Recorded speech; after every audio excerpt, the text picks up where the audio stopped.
Good morning, students. The other day we were studying about natural environment, and natural environment comprises of four types: lithosphere, hydrosphere, atmosphere and biosphere. Lithosphere is a solid crust or the hard top layer of the earth, and it is made up of rocks and minerals and covered by a thin layer of soil. It is a irregular means uneven surface with various landforms such as mountains, plateaus, plains, valleys, etc.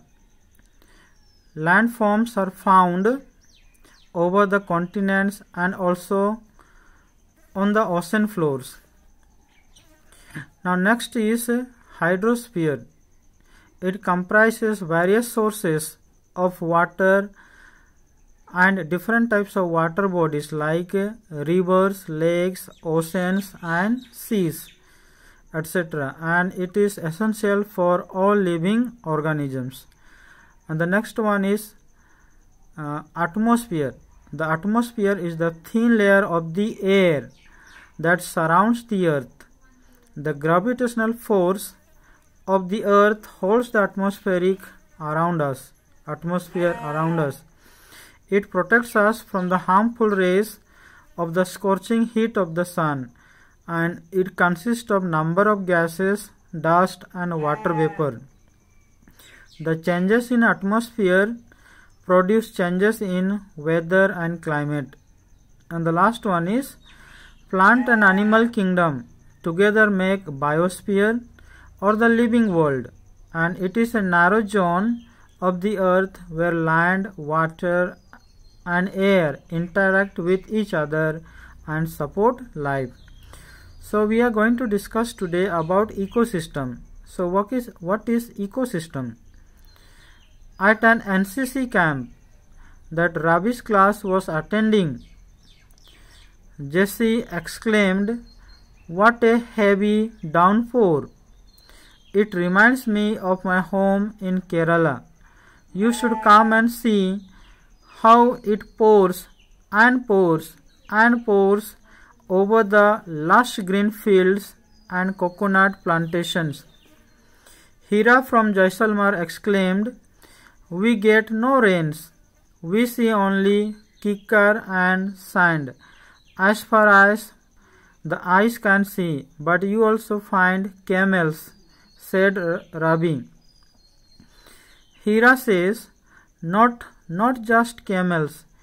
If you visit our desert, you will see snakes, lizards and many insects too. Ravi wondered, why do the animals, the vegetation and the way people live vary from place to place? They are different from place to place. People, the vegetation and the desert, the landforms in Kerala is different than Rajasthan, and it is different from Gujarat to Arunachal Pradesh. So why there is variation, differences in people, differences in living system, in vegetation, plantation, landforms, etc. The vegetation and why do the animals, the vegetation and the way people live are different from each other? Are they all related to each other? Oh yes, very much so, the teacher replied. All plants, animals and human beings depend on their immediate surroundings. All plants and animals and human beings depend on their immediate surroundings, the surroundings around them. Often they are also interdependent with each other. This relation between the organisms and their surroundings form an ecosystem. So this interdependence on each other, the relationship between each other among the living organisms, animals and plants, all that is called ecosystem.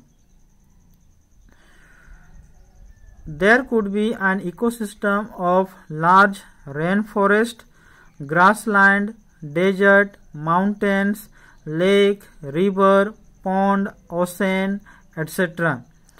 So there could be an ecosystem of different things like human beings, animals, plants, oceans, rivers, small ponds, rainforest, grassy land, deserts, mountains, and etc. So where these different things interact with each other, related to each other, that forms an ecosystem. So do you think the park in which Ravi and his friends played formed an ecosystem? Yes, park also can form an ecosystem, because in a park we can see many types of trees, animals, flowers, air, water, land, and different things, rivers, ponds, all that, etc., and living organisms, plants, animals, etc. So where these things interact with each other, they are related with each other, that forms an ecosystem.